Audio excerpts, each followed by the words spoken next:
முதலாவது அறிவிப்பு, ராமநாதபுரம் நகராட்சியில் தேசிய நெடுஞ்சாலை பகுதி 4 வழித்தடத்திலிருந்து 6 வழித்தடமா 30 கோடி ரூபாய் செலவில் மேம்படுத்தப்படும்.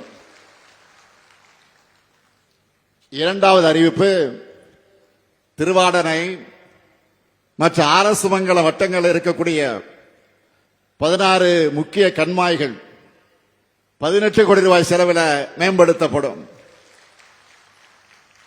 மூன்றாவது அறிவிப்பு, கீழக்கரை வட்டத்தில் இருக்கக்கூடிய உத்தரசோகமங்கை, வித்தானூர் உள்ளிட்ட 6 கண்மாய்கள் 4 கோடி 65 லட்சம் ரூபாய் செலவில் மறு சீரமைக்கப்படும்.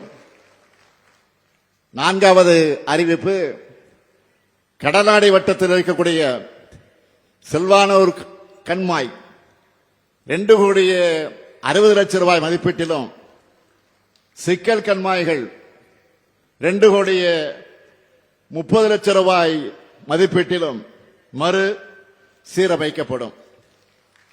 ஐந்தாவது அறிவிப்பு, பரமக்குடி நகராட்சிக்கு 4 கோடி 50 லட்சம் ரூபாய் செலவில் புதிய அலுவலக கட்டடம் கட்டப்படும்.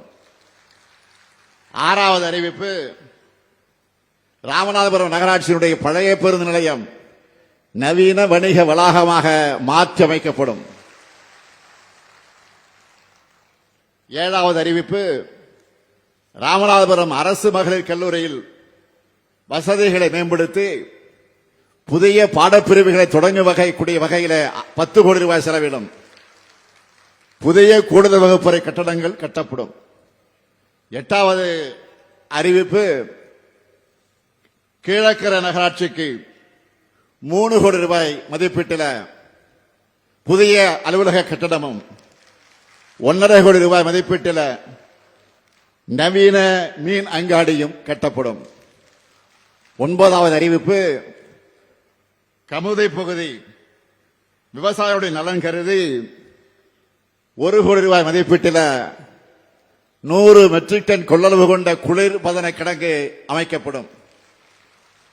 இந்த 9 அறிவிப்புகளும் விரைவில் செயல்பாட்டுக்கு வரும்.